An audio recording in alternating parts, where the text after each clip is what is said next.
Good afternoon, students. PG fourth semester students, ये तीसरा video है मेरा। ये वीडियो फिर बिहेवियरल थेरेपी पर ही है और छोटे छोटे वीडियोस मैं आपको दे रही हूँ। यहाँ पे मैंने आपको पिछले वीडियो में ये बात बताई और आपसे शेयर किया कि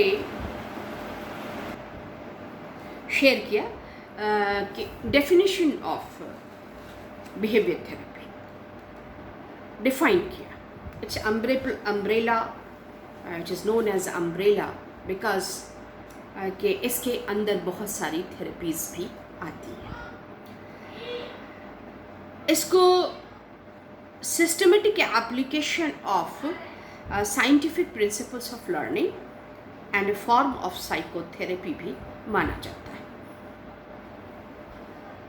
आई रिपीट के ये ऑपरेंट कंडीशनिंग के लॉज पर बेस्ड है और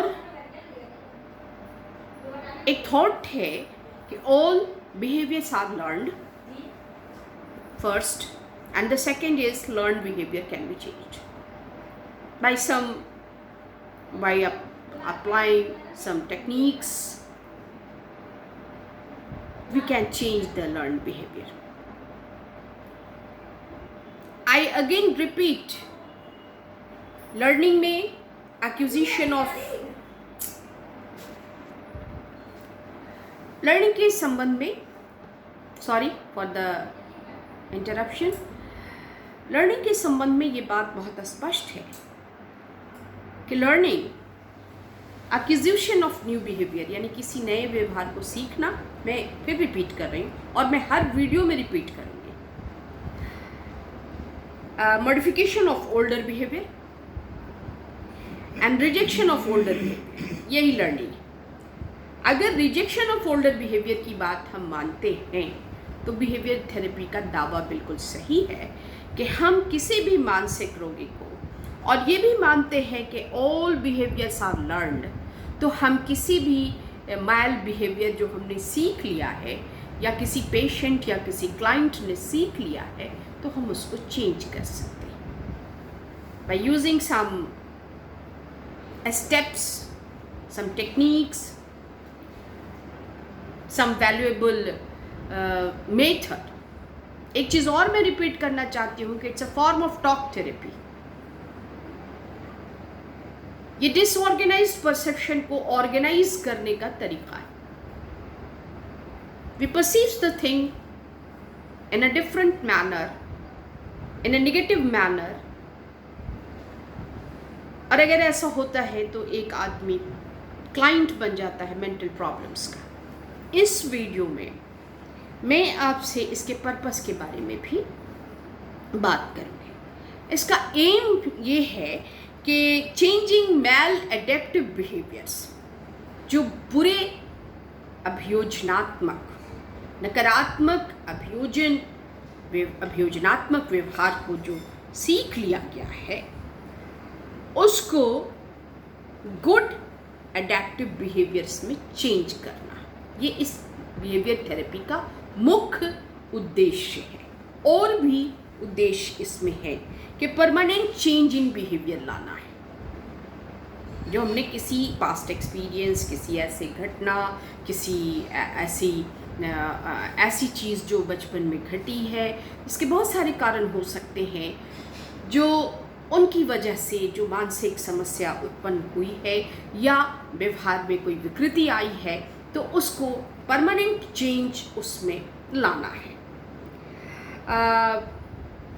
bye the practice and by exercise, जिसको कहते हैं कि अभ्यास के द्वारा हम इसको कर सकते हैं। पहली बात। दूसरी चीज़ है correlation of the abnormal psychodynamic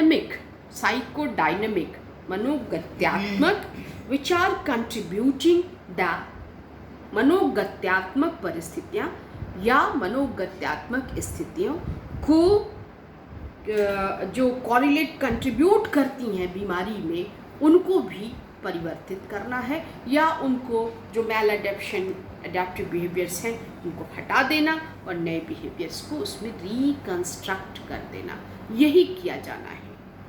the next purpose, इस थ्योरी का मेन एम यही है कि मैल बिहेवियर्स को चेंज करके द गुड अडेप्टिव बिहेवियर्स को इनकलकेट कर देना किसी भी क्लाइंट में, किसी भी पेशेंट में। Helpful even in those conditions which are refractory दुर्जयावस्था में जो आती हैं वो to other form of therapy, कुछ अलग तरह की थेरेपीज़ को भी इसके साथ मिला देते हैं, एक कॉम्बिनेशन बनाते हैं और उसके बाद हम उसका बिहेवियर चेंज लाते हैं। अब देखिए यहाँ पे एक लिस्ट हम आपको देंगे कि कितनी तरह की जगह पर बिहेवियरिस्ट्स ने इसका इस्तेमाल किया और बहुत सक्सेसफुल रहा ये मेथड, यानी बिहेवियर थेरेपी के सक्सेस की बात है।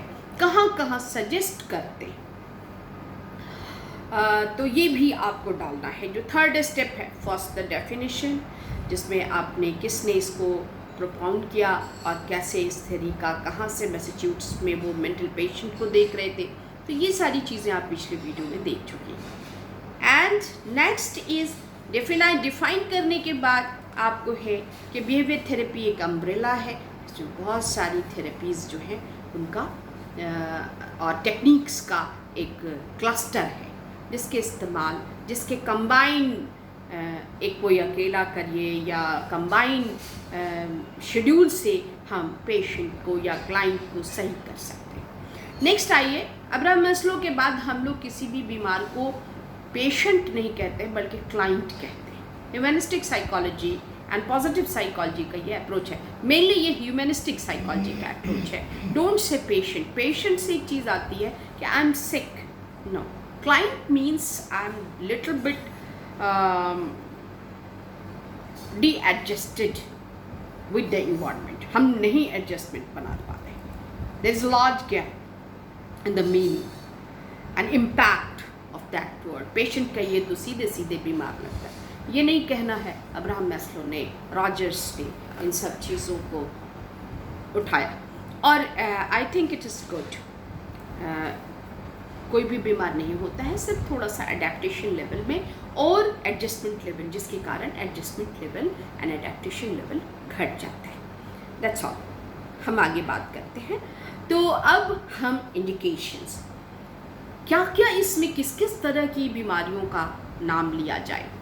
इसमें एंजाइटी डिसऑर्डर, इसमें एंजाइटी डिसऑर्डर में panic, phobia, obsessive compulsive neurosis, मैं देख रही हूँ इसलिए कि कुछ छूटे ना, generalisation anxiety, post traumatic stress disorder, neurotic depression.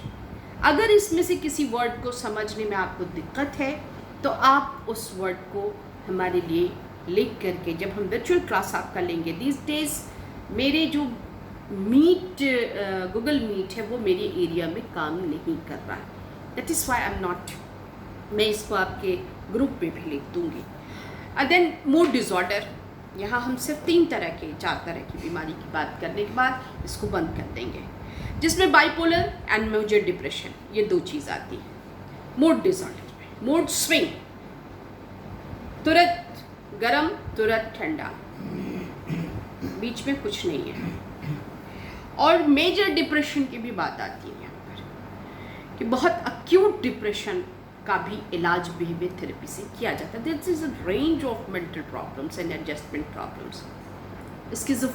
Schizophrenia जिसको हम लोग बोलते हैं, सिजो मनोविदलता का पेशेंट जो है, जिसको साइकोसिस ग्रुप का ये बीमारी है, इसमें भी बिहेवियरल एडजस्टमेंट करा के हम उस आदमी को, ये तो दावा हम नहीं कर सकते कि सिजोफ्रेनिया का पेशेंट अच्छा हो जाएगा, लेकिन ये दावा हम अवश्य कर सकते हैं कि उसको हम जीने योग्य बना देने की बात कर सकते हैं, जीने योग्य। Is that clear?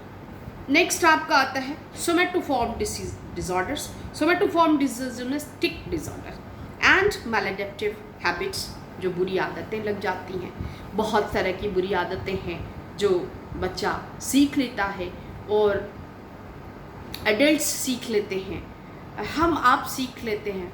बहुत सारे tic disease, tic I can explain in the next video. इसके बाद मैं एक और वीडियो दूंगी, फिर उसके बाद मैं आपको इसमें जो जो वर्ड मैंने यूज़ किया है उन सबों का आइडेंटिफिकेशन भी दूंगी कि वो क्या चीज़ है, उसको डिफाइन भी करूँ, नॉट आइडेंटिफिकेशन, डिफाइन करूँगी। और eating disorder, it is also a very strong thing. और आजकल के बच्चों में ईटिंग डिसऑर्डर तो बहुत ही बड़े पैमाने पर देखा जा रहा है। बेवक्त खाना, कुछ भी खा लेना, जो बना है उसको डिनाई कर देना। चूँकि बच्चे घर में कम हैं और पैसा है, बहुत सारे फैमिलीज़ में खाना नहीं है, लेकिन बहुत सारे फैमिली में जहाँ पैसा है वहाँ there are so many option. हमारे बचपन में ऑप्शन ही नहीं होता था, तो ईटिंग डिसऑर्डर की तो बात ही नहीं थी। बेटाइम खाना हमारे लिए संभव नहीं था, लेकिन अभी है, ये कर रहे हैं। तो ईटिंग डिसऑर्डर में मैलेडिक्टिव हैबिट्स भी आ जा रही हैं। उसके बाद से सोमेटोफॉर ईटिंग डिसऑर्डर्स में bulimia, I will explain it in next week. What is bulimia? Obesity, मोटापा। इट इज़ रिलेटेड टू तीनों ईटिंग डिसऑर्डर में, anorexia nervosa and bulimia and obesity, ये 3 तरह की चीज़ें आती हैं। ये वीडियो आपको 12 मिनट का होने जा रहा है, इसलिए स्टूडेंट्स मैं इसको यहीं पे रोक रही हूँ। इन सारे डिजीज़ को जो मैंने एंजाइटी डिसऑर्डर में 6 पॉइंट्स बताए, जो मूड डिसऑर्डर में 2 पॉइंट्स बताए, schizophrenia is single and there are so many symptoms there, तो और somatoform disorder and eating disorder, ये इतने हैं, इनको मैं एक वीडियो में डिफाइन करूँगी, इन सारे वर्ड्स को। इस वीडियो में ये 12 मिनट का हो चुका है। So learn properly,